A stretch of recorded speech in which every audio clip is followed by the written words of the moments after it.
అందరికీ నమస్కారం అండి. నా కమ్మని కవనాలు ఛానల్కి మిమ్మల్ని అందరినీ ఆహ్వానిస్తున్నాను. నేను ఆరోగ్యంగా ఉన్నాను. మీ ప్రోత్సాహంతో నేను చాలా సంతోషంగా ఉన్నాను ఈ వీడియోలు తీసుకుంటూ. అందుకు ప్రతి ఒక్కరికి నేను ధన్యవాదాలు తెలుపుకుంటూ ఈరోజు షే షా స ఈ 3 అక్షరాలు చూద్దాము. షే షే అన్నప్పుడు ఇట్లా ఇట్లా మెలికతోని రాస్తాం. ష పిల్లలకి అయితే కాలు గుంజి రాసేదని చెప్తాము. స షే షే అన్నప్పుడు మీకు పిల్లలు షేతో ఏమొస్తారంటే శంకరుడు, శివుడు అనేది చెప్తారు పిల్లలు. ఇది చూద్దాము. శంకించువాడు శూరుడు కాలేడు, శతపత్రము ఓలె నుండువాడు శక్తివంతుడు కాగలడు.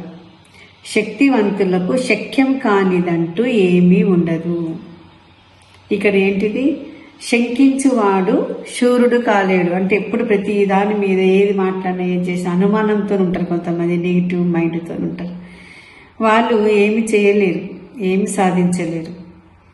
శతపత్రము ఓలే ఉండువాడు.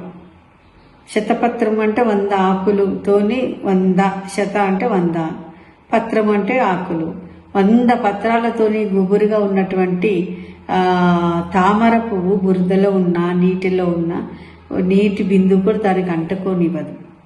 ఎంత బురదలో ఉన్నా కూడా నీళ్ళల్లో ఉన్నా కూడా అది మంచిగా సువాసన వెదజల్లుతూ ఫ్రెష్గా ఉంటుంది. అంటే ఏంటిది?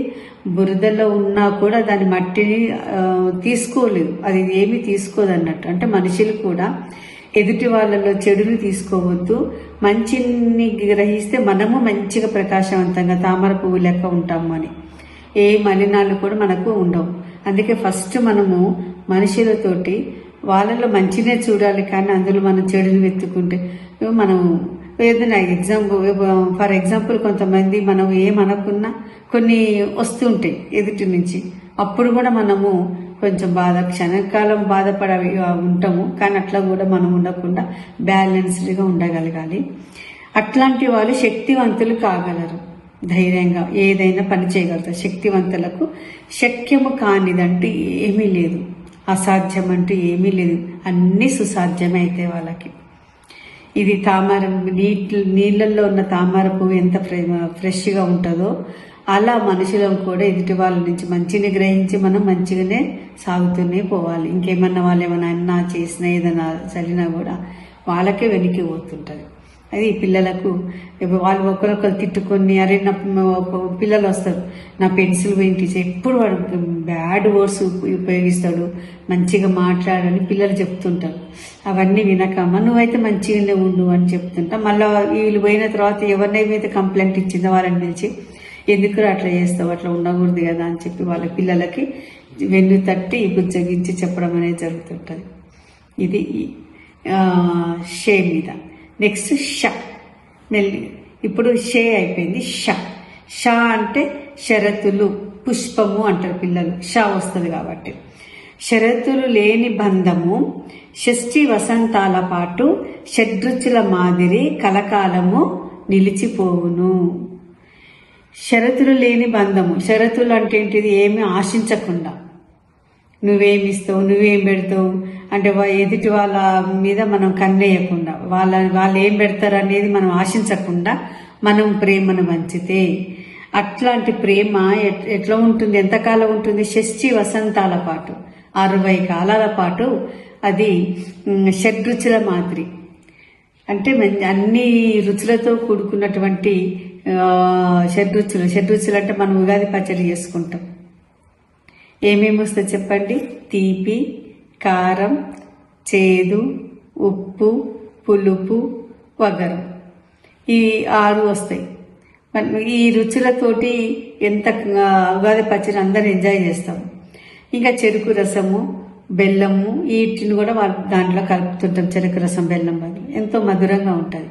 అంత మధురంగా ఉంటుంది అనమాట. ఎప్పుడుంటుంది? మనము ఎటువంటి షరతులు లేని బంధం ఆశించకుండా, మనం వాళ్ళ నుంచి ఏం ఆశించకుండా మనం చూపే ప్రేమలో అంతటి మధురమైన రుచులుంటాయి. 60 వసంతాల పాటు షష్ఠి వసంతాలు మనము ఆనందంగా హ్యాపీగా ఉండగలుగుతాం. ఇది పిల్లలు మంచిగా వినేవాళ్ళు. నెక్స్ట్ స అంటే చెప్పాలంటే సంచి అంటారు పిల్లలు. సరళ, సంచి. సా మీదేంటి? సంక్రాంతి సంబరాలలో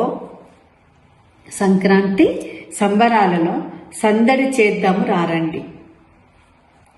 సంక్రమణము జరుగువేళ సంతసము నొందుదాము సకల జనాలతో కలిసి. ఇక్కడ ఏమంటున్నాం? సంక్రాంతి సంబరాలలో సందడి చేద్దాము రారండి. సంక్రాంతి ఎప్పుడు వస్తుంది మనకు? సంక్రాంతి పండగ సంక్రమణం జరిగినప్పుడు. సంక్రమణం అంటే ఎప్పుడు? ఏది? జనవరిలో వస్తుంది. సూర్యుడు ఒక రాశి నుండి మరొక రాశికి మారినప్పుడు, అంటే ధనుసు రాశి నుంచి మకర రాశికి మారుతాడు సూర్యుడు. అప్పుడు మనకు చలికాలం వెళ్ళి ఎండాకాలం వస్తుంది. అప్పటిదాకా ధనుసు రాశి మీద ఉంటాడు. ధనుసు రాశి అంటే మనకు భూమధ్య రేఖకు దిగువన ఉంటాడు, మకర రేఖ మీద ఉంటాడు. అక్కడి నుంచి మనకు మకర రేఖ మీదకి వస్తాడు. కింద మకర రేఖకు దిగువ ఉన్నట్టు భూమధ్య రేఖను చూసుకున్నట్టయితే భూమధ్య రేఖకు ఎగువన ఉండేది కర్కట రేఖ, దిగువన ఉండేది మకర రేఖ. మకర రేఖకు దిగువన సూర్యుడు ఉంటాడు ధనుసు రాశిలో. అక్కడి నుండి మకర రేఖ మీదకి వస్తాడు. ఆ సంక్రమణం జరిగిందనమాట, మారిండనమాట. ఒక ప్లేస్ నుంచి మరో ప్లేస్కి సూర్యుడు రావడం జరిగింది. దాన్ని సంక్రమణము. ఆ సంక్రమణాన్ని మనం సంక్రాంతి పండుగ జరుపుకుంటాం. అయితే అందుకనే మనము సంక్రాంతి పండుగ రోజు అందరం కలిసి సంతోషంగా సంబరాలు చేసుకుందాము రండి అని చెప్పి అంటారు. ఇంకొకటి సంక్రాంతి అప్పుడు ఏంది? అందరు రంగురంగుల గొబ్బిళ్ళు పెడతారు. గొబ్బిళ్ళు ఎందుకు పెడతారు? రేగి పండ్లు, నవధాన్యాలు వేస్తారు. ఎందుకంటే అప్పుడు మనకు చేతికి పంట వస్తుంది. పంట రైతులు పండించిన పంట చేతికి వచ్చిన డేస్ అన్నట్టు అవి. అందుకని నవధాన్యాలతోనే ఉండి, ఇప్పుడు ఇంకా సిటీలో మనం అందరం కొనుక్కొచ్చుకుంటాం. నిజంగా ఇంకా ఊళ్ళల్లో మేము చిన్నగా ఉన్నప్పుడైతే నవధాన్యాలు ఇంట్లో నిండా ధాన్యం ఉండేది గోదాములలో. ఆ ధాన్యం తీసుకొచ్చి వచ్చిన గంగిరెద్దులు వస్తే గంగిరెద్దులకు ధాన్యం పంచడం ఇవ్వడము, ఇట్లా ధాన్యం నవధాన్యాలతో గొబ్బెమ్మలు పెట్టడం ఇట్లా ఉండేది. ఇది ఈరోజు మనం చదువుకున్నటువంటి షే షా స.